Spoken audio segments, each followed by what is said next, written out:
The King of the Iron Territories had been in my kitchen 4 times since breakfast, and the bells had not yet rung noon. The first time he had come for bread. The second time he had also come for bread, though he took none. The third time he stood by the hearth with the expression of a man who has walked into a room and forgotten why, which is a common enough affliction, except that he was the strongest wolf alive and was not supposed to forget anything, least of all in front of the woman scaling fish. This was the 4th time. He was pretending to inspect the spice shelf. He had been pretending to inspect the spice shelf for some while. We did not, as a rule, keep anything on that shelf that warranted a quarter hour of a king's attention. We kept salt. I am Tilda. I have run the palace kitchen since I was 23, which is young for the post, and was held against me for the first 2 years, until everyone got too used to eating to keep complaining. I know flame and salt and the temper of dough and the precise moment a sauce turns. I know how to make a hard man's whole day better with a bowl and never be thanked for it, which is the actual trade, under the cooking. What I did not know, that autumn, was why the King of the Iron Territories kept turning up in my kitchen like a tide nobody had charted. He took the heel of the loaf on his way out, the burnt end, the piece I set aside for the dogs and the beggars at the postern, the piece no one with a choice ever chooses. He took it the way a man pockets a thing he does not want seen, and he left without a word, and his wolf, I would swear to this in any court, looked back at me from the door, though the man did not. By the end of that week, he had a stool. I had not given it to him. No one had. There was a 3-legged stool by the hearth that I used to reach the high hooks, and one afternoon I turned around, and the most powerful man in the territories was folded onto it like a heron onto a fence post, knees somewhere near his ears, watching me render fat with the grave attention other men give to war. The stool was too small for him by half. He returned to it the next day, and the next. The scullery girls stopped shrieking when he came in and started simply working around him, the way you work around a large dog that has decided your half is its half and cannot be reasoned out of it. His beater found him there on the 5th day. Osric was a tidy, worried man who carried the king's schedule in his head and visibly suffered every time the king deviated from it, which was now, by my count, thrice daily. He stood in my doorway and looked at his king sitting on a stool built for a child of 9, and I watched him decide not to mention it. My lord, the border envoys. They can wait. They have waited since the morning, my lord. You said the morning. Then a little longer will not undo them. The king did not look up from the fat. Tilda, what is that you are putting in? Rosemary, my lord. He said it as though I had told him something that explained a great deal. When he had gone, taking, on his way, the burnt heel of the new loaf, Osric lingered. He had the look of a man who needs to say a thing aloud to find out if it is mad. He has not eaten a meal anywhere but this room in 11 days, he said. He says it is the stress of the season, the treaties, the envoys. He paused. I have served him 9 years. He has never once cared what was in the food. He asked you what was in the food. It was rosemary, I said. Yes, said Osric, with the despair of a man who suspects rosemary is not the point, and went to placate the envoys. I will tell you what I thought it was, because it is important that you know I am not always right, and that I knew the truth last of anyone, which is its own small comedy. I thought he was lonely. It is not a stupid thing to think about a king. They are surrounded at all hours and known by no one.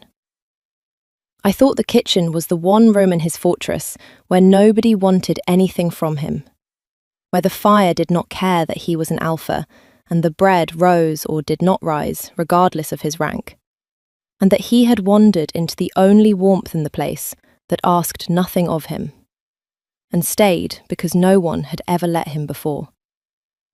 I thought I was being kind, leaving him his stool. I was wrong, but I was wrong tenderly, and I have decided that counts for something. He came at night, once. That was new. The kitchen at night is a different country. The great fires bank down to red, the copper goes dark, and the room that roars all day holds its breath. I was there because I do not sleep well, and the dough does not mind the hour. I had flour to the elbow when I heard the door, and I did not need to turn to know the particular quality of quiet that had walked in with him. He did not go to the stool. He stood at the long table across from me, on the other side of the dough, and for a while he watched my hands work and said nothing, and I let him, because some silences are a kind of conversation, and I have learned not to interrupt them. "They tell me," he said at last, "that I am behaving strangely." "Do they?" "Osric has begun leaving books on my table. Books about wolves." He turned a fallen scrap of dough over with one finger, like a man examining evidence against himself.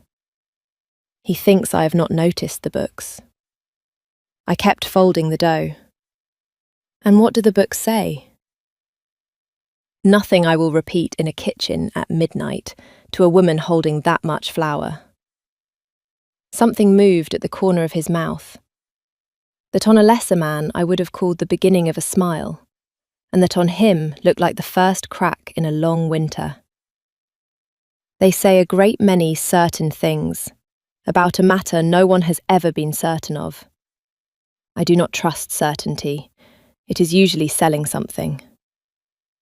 I should have left it there.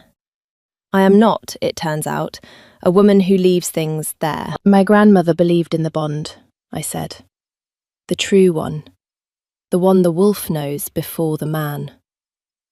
I shaped the loaf without looking up, because it is easier to say bold things to bread than to a king. She said it does not care for rank.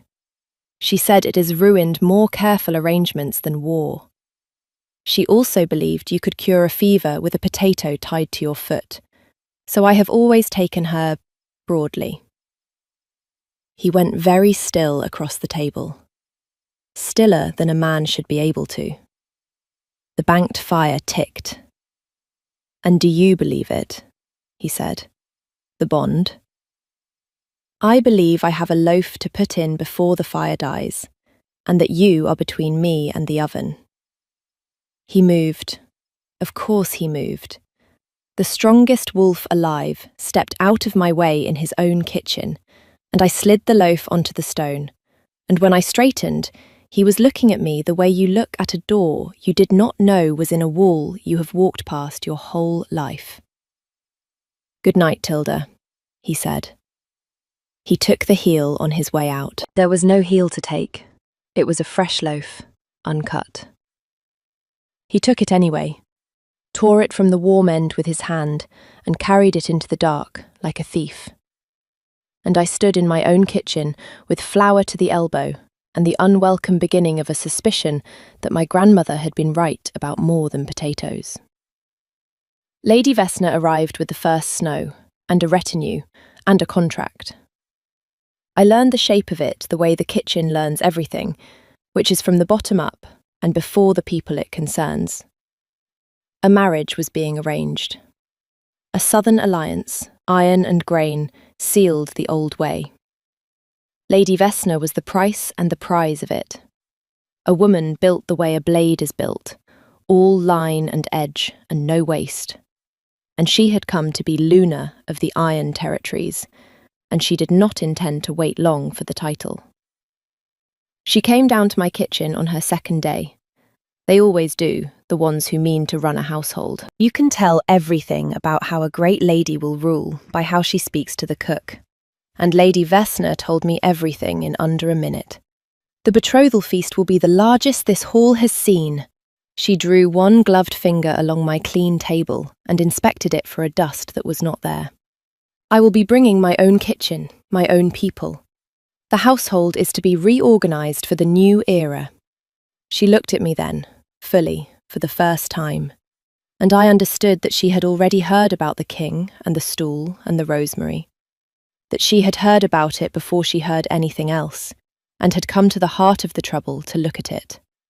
There will not, I think, be a place for the old arrangements, or the old staff. You understand. I understood. I have been understood at by experts my whole life. It rolls off. As my lady wishes, I said, because there are fights you do not win standing in an apron, and I am not a fool. I did not expect to win that one. I did not expect the king to win it for me, in the worst possible way, 2 days later, in front of his entire court. It happened at the high table, at the announcement of the household reforms, with the court assembled. Vesna read out the changes in her clear, cold voice, the new steward, the new kitchens, the new order, and she came to the line about the old staff being released with thanks, and she said it looking not at the king, but at me, where I stood by the service door, because the cook always stands by the service door. And the king, who had signed off on all of it, who had let the contract be drawn and the lady be brought and the reforms be written, opened his mouth to do the thing every soul in that hall expected, which was nothing. No, he said. The hall did the thing a hall does when the floor moves under it. Vesna's voice did not waver, which I will grant her. My lord? The kitchens stay. He said it as though it were obvious, as though it were a fact about the weather. And then I watched the most powerful man alive arrive, in real time, at the discovery that he had no idea why he had said it, and was now required to explain himself to 200 people. His jaw worked. The food is. He stopped. He was a man feeling along a dark wall for a door he was certain existed. I will not have the kitchens disturbed in a season of treaties. Continuity. The envoys are accustomed to the table. It would be... And here he reached visibly for the largest word within reach and seized it like a drowning man. Destabilizing. Destabilizing, Vesna repeated. Yes, said the king of the Iron Territories, with the grim conviction of a man who has chosen his hill and means to die on it, though he does not know its name. I want it recorded that I did not laugh. It cost me something not to. Across the hall I caught Osric's eye, and Osric had the look of a man watching his king fall down a well very slowly, and the two of us shared, in silence, the most dangerous joke in the kingdom. The kitchens stayed. I kept my post by a king's word and a king's lie, and the lie was so thin you could have read a treaty through it, and every noble in that hall went home that night with the same thought arranging itself behind their careful faces. The king eats nowhere but the cook's half. And now the king will not let the cook be moved, and the king cannot say why. The wolf could have said why. The wolf had been saying it for a month, 3 times a day, in the only language it had. No one had thought to ask the wolf. If you have stayed in the kitchen with me this long, stay a little longer, because this is the point where I stopped being able to pretend I did not know. And what I did about it is the part I am least proud of, and most glad of. If her side of these stories is the side you came for, follow along before you go on. Now, where were we? The king had just informed 200 people that bread was a matter of statecraft. Osric came to me the next morning, and he did not pretend it was about the envoys. He shut the kitchen door, which no one ever did, and he stood with his back to it, like a man guarding a secret from the room it lived in. And he told me what the books had told him, and what 9 years of service had told him, and what he could no longer not say. The king had not chosen a cook 11 days ago. The king had been refusing every other table for the better part of a year. Osric had watched it happen so slowly he had mistaken it for habit. The dishes sent back untouched from the great kitchens, the feasts the king attended and did not eat, the way every road the man walked in his own fortress bent, eventually, toward one hearth. There had been an attempt, last spring, to pension off the kitchen staff and bring in a fashionable cook from the capital. The king had killed it in an afternoon and never explained. Osric had filed it under temper. He was no longer filing it under temper. The books call it the true bond, he said, very low, as though the word might wake something. The wolf knows the mate before the man does. It will choose for him. It will drag him to her 3 times a day if it must, and it will not stop, and it will not be reasoned with. And if the man marries elsewhere... He stopped. His tidy, worried face had gone grey. The books are not kind about what happens to a wolf forced to watch its mate given to another. Nor to the mate. I did not used to believe in the books, Tilda. I had stopped working. I do not remember deciding to. I was standing in the middle of my own kitchen with a dead spoon in my hand, and the whole last month rearranging itself behind my eyes into a shape I had refused, out of plain self-protection, to let it make. Him on the too small stool. Him asking what was in the food. Him on the other side of the dough at midnight, asking did I believe in the bond, and going so still when I would not answer. A year of one man's feet, finding their way to the only person in the fortress who had never once wanted a thing from him. And the heel. Every time the heel. The burnt end, the discarded piece, the part of the loaf no one with a choice ever chooses. The most powerful man alive could have had the soft, white heart of any loaf in the kingdom. He took the piece that got left behind. He had been taking it, I understood now, with my whole face gone hot. The way you take a thing you are afraid to be caught wanting. The way you claim a thing no one else will. The way a man might choose, without one word, without the faintest idea he was doing it, the woman everyone else had overlooked. He does not know, I said. It came out hoarse. He is the last person in this fortress who knows, said Osric. Except, I had thought until this moment, you. I decided to leave. I want to be honest that my first plan, once I understood, was to run. Not from any fear of him, but from a clear-eyed reading of the arithmetic. A king does not marry his cook. A southern alliance does not dissolve because a wolf has opinions. If I stayed, I was the obstacle the whole court would need removed for the kingdom to have its peace, and I have spent my life being the thing that gets removed for other people's peace. I know that road. I have walked it before, in aprons, out of doors that did not bother to slam. So I went to tell him I was taking the post in the capital after all. It was the kind thing. It was the sensible thing. I had a whole speech, and it was good, and it was nearly true. He was on the stool, the absurd, too small stool, knees by his ears, in a kitchen gone gold with the late light, and he looked up when I came in with my speech behind my teeth, and before I could begin, he said the thing that undid all of it. I know now, he said, what it is. What I have been doing. He turned the burnt heel of that morning's loaf over in his huge hand, and looked at it as though it had been telling on him all along, which it had.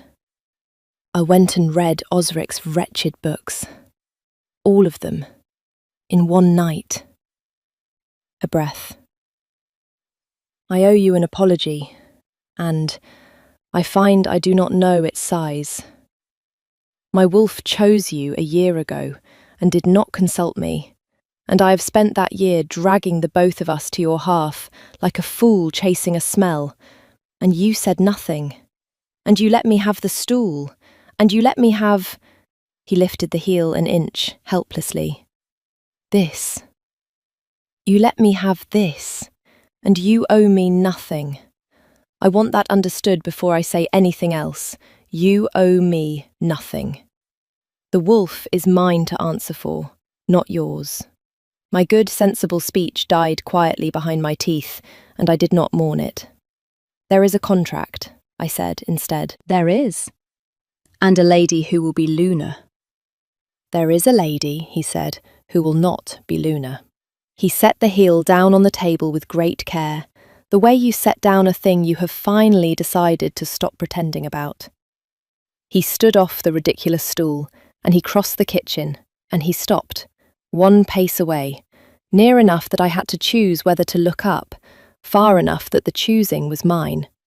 And he held out his hand, palm up, the strongest wolf alive, asking, in a kitchen, with flour on the table between us. I am asking badly, he said. I have no practice. Stay. Not as a post, not as a convenience for the envoys. Stay because I have walked the whole of my own house, and it only feels like a house in the one room you are in, and I would like to stop pretending that is about the bread. I looked at his open hand. I wanted to take it the way you want to sit down after a very long day. Not yet, I said. There is a feast to get through first, and I have a suspicion the lady will not go quietly. I was right about that. I am, it turns out, right about most things, except the ones that matter most, which I get to last. The betrothal feast was, as promised, the largest the hall had seen. I cooked it. There is a particular cruelty in being made to cook the feast that celebrates your own removal. And I did it anyway, and I did it perfectly. Because the food has never once been to blame for what people do over it, and I do not punish a goose for the sins of a court. I did not cook the small dish that came to the king's place between the fish and the meat. I had never seen it before. It came up from no station of mine, on no plate of mine, carried by no hand I knew. A delicate southern thing, pale and pretty, set before him with a flourish by one of Lady Vesna's own people. A gift, they said. From the lady to her intended, prepared the southern way. I noticed it the way I notice everything in a kitchen, which is too late to matter and too early to forgive myself for. The smell was wrong. There is a southern root, I knew it from a travelling cook years before, that smells of almonds and honey and does a very bad thing to the heart in any quantity worth tasting. I opened my mouth from the service door to say a word I had no standing to say. The king ate it before I could. It is very fast, that root. He was on his feet between one breath and the next, one hand on the table. And then the table was not enough, and the strongest wolf alive went down in front of his entire court at his own betrothal feast, grey and gasping, and the hall erupted, and Lady Vesna's clear voice cut through all of it, already aimed, already loaded, pointing at the only person in the room whose whole trade was putting things in food. The cook! The cook has poisoned the king! They had me by the arms before I had crossed half the floor. Of course they did. It is the obvious story, and obvious stories move faster than true ones. A discarded cook, a dismissed woman with a grudge and a hearth full of knives. I could see the court believing it, even as their king choked. Because it was easier than the truth. And people will always reach for the easy thing. It is the whole reason I had a king on a stool in the first place. I did the arithmetic. I had perhaps a minute before the root reached his heart, and rather less before the guards decided their grief needed somewhere to go. I have never been strong.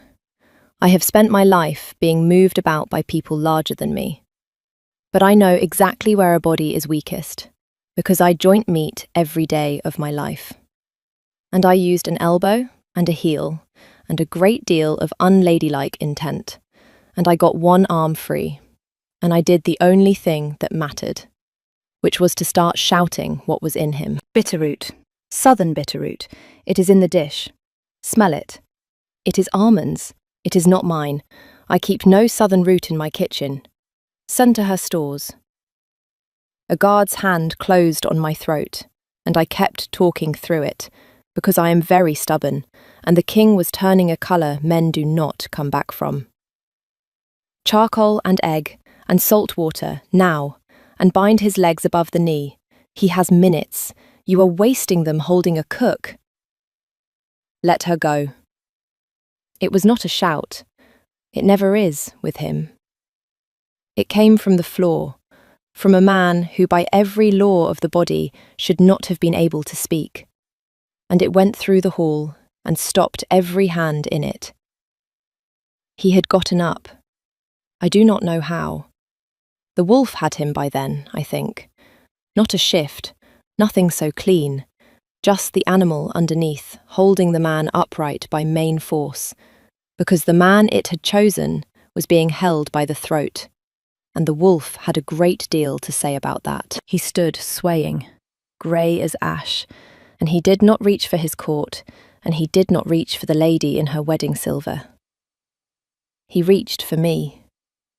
One hand across the wreck of his own feast, open, the way it had been open across the dough and the table 12 times, and the whole court watched the dying king of the Iron Territories choose, with the last of himself, the cook they were about to hang.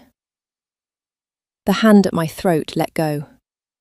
I will not pretend the next while was dignified. Saving a life rarely is. They brought the charcoal and the eggs, because a man does not disobey that voice, even half dead, and I put my hands into the ugly, necessary work a body needs done when a southern root is trying to stop its heart. And I did it on the floor of the great hall in my feast apron, with 200 nobles watching, and the man's head in my lap. Here is the cost, since the songs always skip it. The bond does not wait for a convenient moment. It came up through me while my hands were busy keeping him alive. Not warmth. I have warned you about the songs. A great, cold weight settling in behind my ribs as the thing my grandmother believed in stopped being a story and became a fact with its hooks in me. The sudden, unbearable knowledge of exactly how much I had to lose, arriving in the very instant I was most likely to lose it. My hands shook. I did not let them stop. I have cooked through grief, and I have cooked through fear, and I found I could keep a man alive through the worst news my own body had ever handed me, which was that I loved him, and had for some time, and had been the last to know, the way I am always the last to know the things that matter most. He breathed. It caught and tore, and then it came, ragged and furious and alive, and the grey went out of him by degrees, and somewhere in there his hand found my wrist and held it. Not to be saved. He was past the worst by then. Just to hold it. Just because it was mine. Lady Vesna had begun, quietly, to leave. She did not get far. Osric, tidy, worried, 9 years loyal Osric, who had spent the feast watching everyone because someone had to, had already sent men to her stores, and they came back through the emptying hall with a small stoppered jar of pale southern root, and they did not have to say a word. A kitchen with no southern dishes does not stock a southern poison. The lady who had brought her own cooks had brought her own evidence. The hall, which an hour before had been ready to hang me on the strength of an obvious story, turned on her with the speed of people who very much need to have been on the right side all along. She looked at me, at the last, the way the careful always look at the lucky. I was not lucky. I was right, and I was loved, and I had a better nose for poison than her cook. But I let her think it was luck.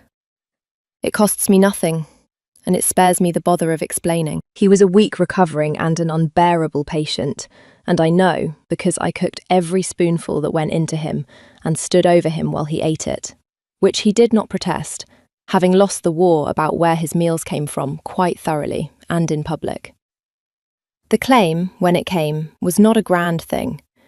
It did not need to be, The whole court had watched a dying king choose his cook with the last of himself, and there is no announcement that improves on that. But he made it anyway, on his feet again, in the same hall, before the same nobles, because he said, and I have come to understand this is the truest thing about him, that a thing done where everyone can see it cannot be quietly undone later. He gave no speech. He had learned, I think, that speeches were not his weapon. He simply came to where I stood by the service door, because the cook always stands by the service door, and he took my hand in front of all of them, and he led me away from the door and to the high table, and he sat me in the chair beside his own, the Luna's chair, that had stood empty his whole reign. And then, because he is who he is, he tore the heel off the loaf on the table and put it in my hand and closed my fingers around it. And the court that had once needed an explanation for everything he did needed none at all for this. When he kissed me, it was not the thing the songs are about. It was quieter, and it undid me far more. It was the feeling of being chosen out loud, after a lifetime of being released with thanks. The door that for once did not close behind me. The warmth that for once was not a place I was only passing through. That is all I will tell you. The rest is mine, and I have earned the keeping of it. Lady Vesna was sent south, with the contract dissolved and her name intact, which was more mercy than she had arranged for me. And the alliance survived anyway, because alliances are tougher than the people who broker them, and her father, a practical man, decided a living trade route was worth more than a dead daughter's pride. There were whispers, of course. A cook in the Luna's chair set every careful tongue in 3 territories wagging. There always is a cost when the structure bends. I let them whisper. Whispers have never once spoiled a sauce. A year on, I am the Luna of the Iron Territories, which has changed less about my days than you might think, because I refused, flatly and from the first morning, to stop being the cook. A kingdom can find another Luna. It cannot easily find another person willing to get the bread right. So we compromised. I run the kitchen and I sit in the chair. And the court has decided this is eccentric rather than scandalous, which is the second best thing a court can decide about a woman, and the best you can hope for when you have flour under your nails at a state dinner.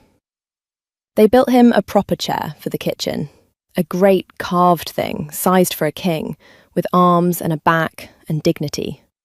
He has never once sat in it. He sits on the stool, knees by his ears, in a kitchen gone gold with the late light, watching me work with the grave attention other men give to war. And when the loaf comes out, he takes the heel before I can stop him. The burnt end, the discarded piece, the part no one with a choice ever chooses.